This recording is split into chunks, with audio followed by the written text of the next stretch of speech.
Tiny changes, remarkable results. Atomic habits. An easy and proven way to build good habits and break bad ones. James Clear.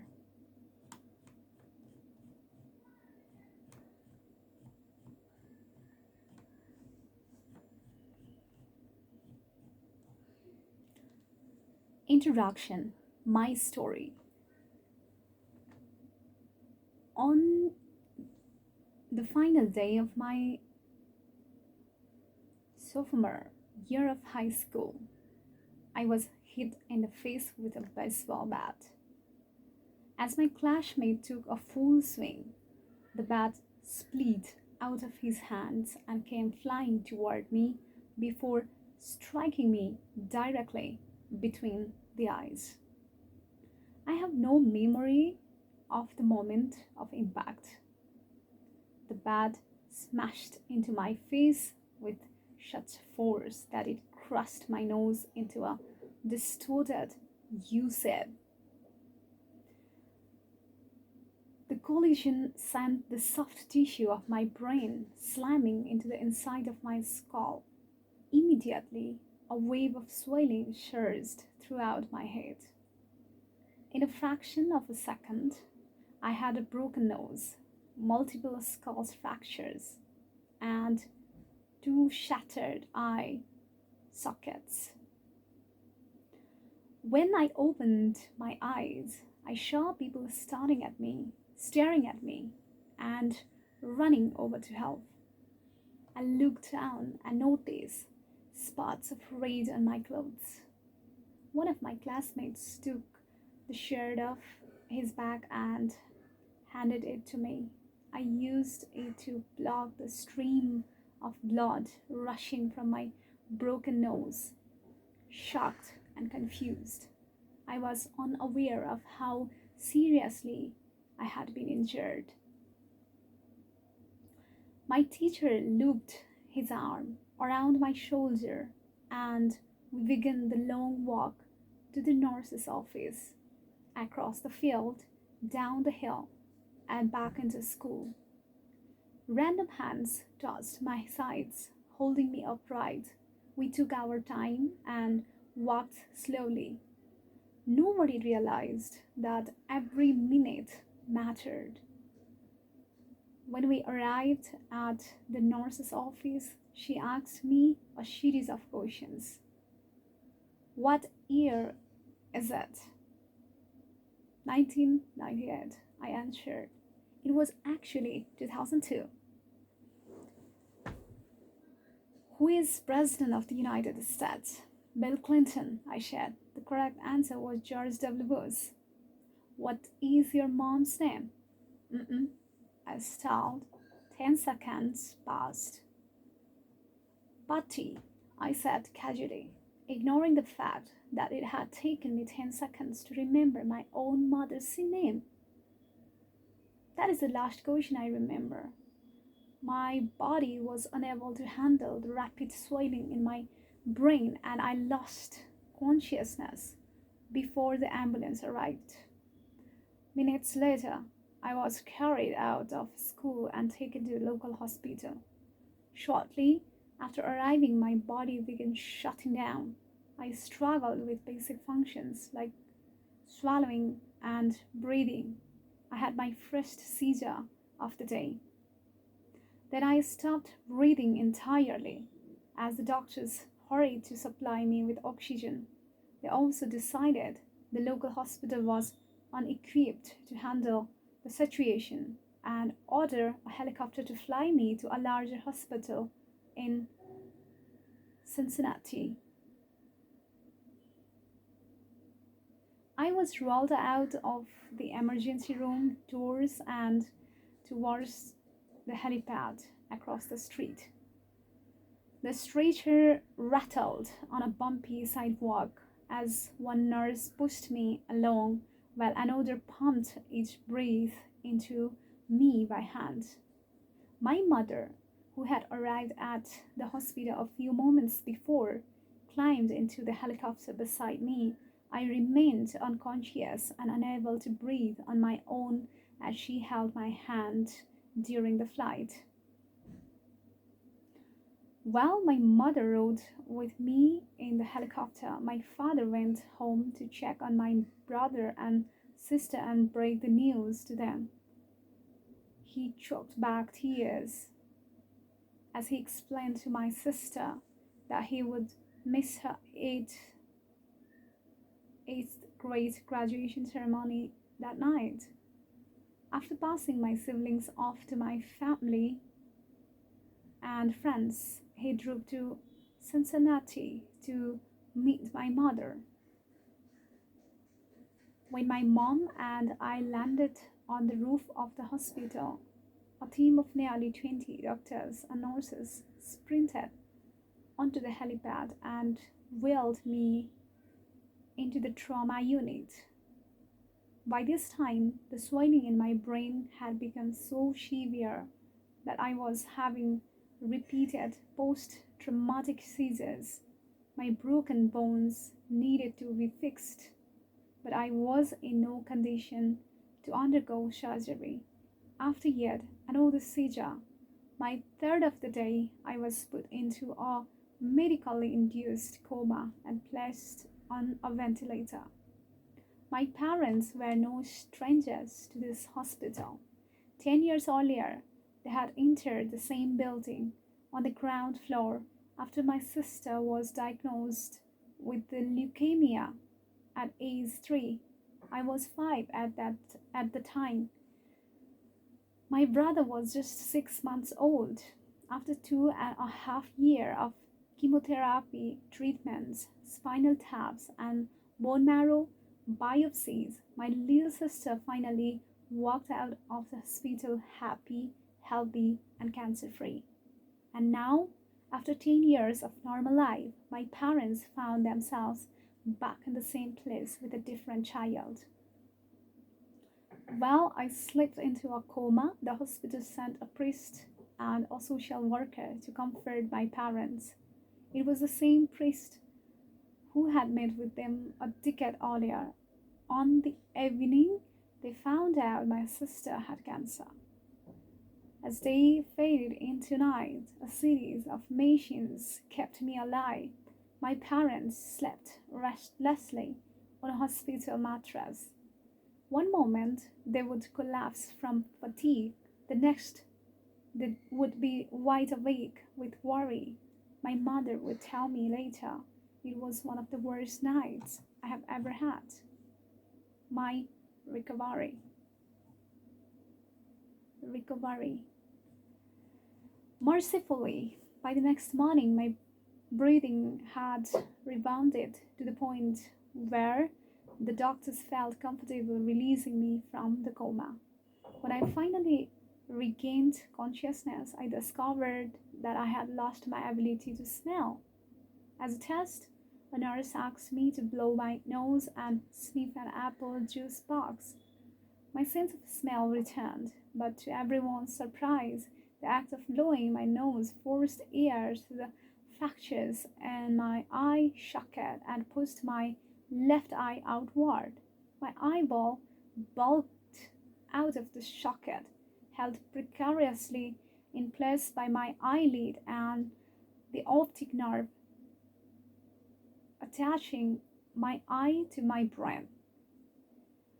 The ophthalmologist said my eye would gradually slide back into place as the air seeped out, but it was hard to tell how long this would take. I was scheduled for surgery 1 week later, which would allow me some additional time to heal. I looked like I had been on the wrong end of a boxing match, but I was clear to leave the hospital. I returned home with a broken nose, half a dozen facial fractures, and a walking left eye. The following months were hard. It felt like everything in my life was on pause. I had double vision for weeks. I literally couldn't see straight. It took more than a month, but my eyeball did eventually return to its normal location. Between the seizures and my vision problems, it was 8 months before I could drive a car again. At physical therapy, I practiced basic motor patterns like walking in a straight line. I was determined not to let my injury get me down. But there were more than a few moments when I felt depressed and overwhelmed. I became painfully aware of how far I had to go when I returned to the baseball field 1 year later. Baseball had always been a major part of my life. My dad had played minor league baseball for the St. Louis Cardinals, and I had a dream of playing professionally too. After months of rehabilitation, what I wanted more than anything was to get back on the field. But my return to baseball was not smooth. When the season rolled around, I was the only junior to be cut from the varsity baseball team. I was sent down to play with the sophomores on junior varsity. I had been playing since age 4, and from someone who had spent so much time and effort on the sport, getting caught was humiliating. I vividly remember the day it happened. I sat in my car and cried as I flipped through the radio, desperately searching for a song that would make me feel better. After a year of self doubt, I managed to make the varsity team as a senior, but I rarely made it on the field. In total, I played 11 innings of the high school varsity baseball, barely more than a single game. Despite my lackluster high school career, I still believed I could become a great player, and I knew that if things were going to improve, I was the one responsible for making it happen. The turning point came 2 years after my injury when I began college at Denton University. It was a new beginning, and it was the place where I would discover the surprising power of small habits for the first time. How I learned about habits. Attending Denison was one of the best decisions of my life. I learned a sport on the baseball team, and although I was at the bottom of the roster as a freshman, I was thrilled. Despite the chaos of my high school years, I had managed to become a college athlete. I wasn't going to be starting on the baseball team anytime soon, so I focused on getting my life in order. Well, my peers stayed up late and played video games. I built good sleep habits and went to bed early each night. In the messy world of a college dorm, I made a point to keep my room neat and tidy. These improvements were minor, but they gave me a sense of control over my life. I started to feel confident again, and this growing belief in myself rippled into the classroom as I improved my study habits and managed to earn straight A's during my first year. A habit is a routine or behavior that is performed regularly and, in many cases, automatically. As the semester passed, I accumulated small but consistent habits that ultimately led to results that were unimaginable to me when I started. For example, for the first time in my life, I made it a habit to lift weights multiple times per week. And in the years that followed, my 6 foot 4 inch frame bulked up from a featherweight 170 to a lean 200 pounds. When my sophomore season arrived, I earned a starting role on the pitching staff. By my junior year, I was voted team captain, and at the end of the season, I was selected for all conference team. But it was not until my senior season that my sleep habits, study habits, and strength training habits really began to pay off.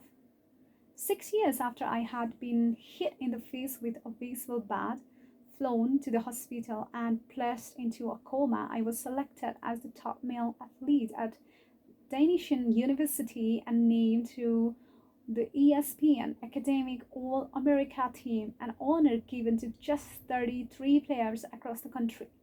By the time I graduated, I was listed in the school record books in 8 different categories. That same year, I was awarded the university's highest academic honor, the President's Medal. I hope you'll forgive me if this sounds boastful. To be honest, there was nothing legendary or historic about my athletic career. I never ended up playing professionally. However, looking back on those years, I believe I accomplished something just as rare. I fulfilled my potential, and I believe the concept in this book can help you fulfill your potential as well. We all face challenges in life. This injury was one of mine, and the experience taught me a critical lesson. Changes that seem small and unimportant at first will compound into remarkable results if you are willing to stick with them for years. We all deal with the setbacks, but in the long run, the quality of our lives often depends on the quality of our habits. With the same habits, you will end up with the same results, but with better habits, anything is possible. Maybe there are people who can achieve incredible success overnight. I don't know any of them, and I'm certainly not one of them. There wasn't one defining moment on my journey from medically induced coma to academic all American. There were many.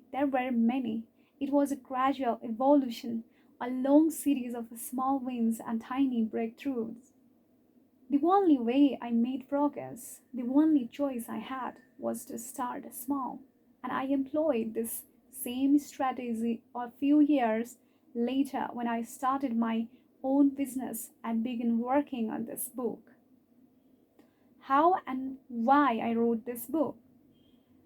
In November 2012, I began publishing articles at jamesclear.com. For years, I had been keeping notes about my personal experiments with habits, and I was finally ready to share some of them publicly. I began by publishing a new article every Monday and Thursday. Within a few months, this simple writing habit led to my first 1,000 email subscribers, and by the end of 2013, that numbers had grown to more than 30,000 people. In 2014, my email list expanded to over 100,000 subscribers, which made it one of the fastest growing newsletters on the internet.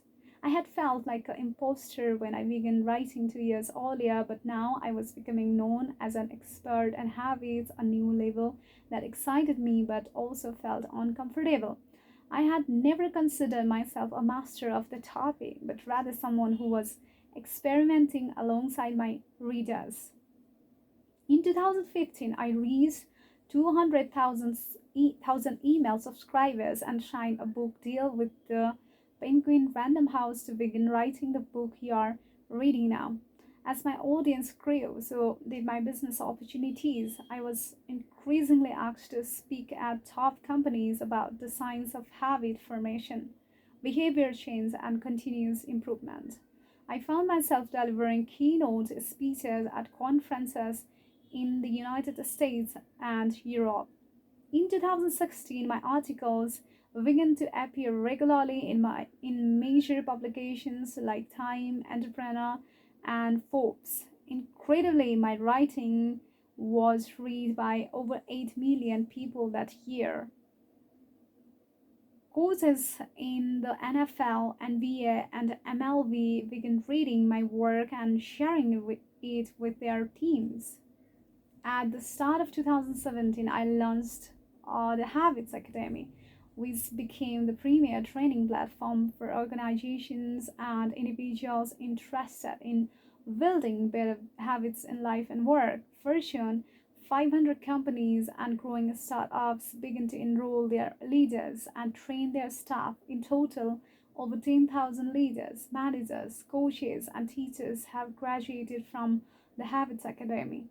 And my work with them has taught me an incredible amount about what it takes to make habits work in the real world. As I put the finishing touches on this book in 2018, JamesClear.com is receiving millions of visitors per month and nearly 500,000 people subscribe to my weekly email newsletter. A number that is so far beyond my expectation when I began that I'm not even sure what to think of it. How this book will benefit you. The entrepreneur and investor Naval Ravikant has said, to write a great book, you must first become the book. I originally learned about the ideas mentioned here because I had to live them. I had to rely on small habits to rebound from my injury, to get stronger in the gym, to perform at a high level on the field, to become a writer, to build a successful business, and to simply to develop into a responsible adult. The small habits help me fulfill my potential. And since you picked up this book, I'm guessing you would like to fulfill yours as well. In the pages that follow, I will share a step-by-step plan for building better habits, not for days or weeks, but for a lifetime. While science supports everything I've written, this book is not an academic research paper. It's an operating manual. You will find wisdom and practical advice front and center as I explain the science of how to create and change your habits in a way that is easy to understand and help apply. The fields I draw on biology, neuroscience, philosophy, psychology, and more have been around for many years. What I offer you is a synthesis of the best ideas smart people figured out a long time ago, as well as the most compelling discoveries scientists have made recently. My contribution, I hope, is to find the ideas that matters most and connect them in a way that is highly actionable. Anything wise in these spaces, you should credit to many experts who preceded me. Anything foolish, assume it is my mirror. Oh my god, 22 minutes.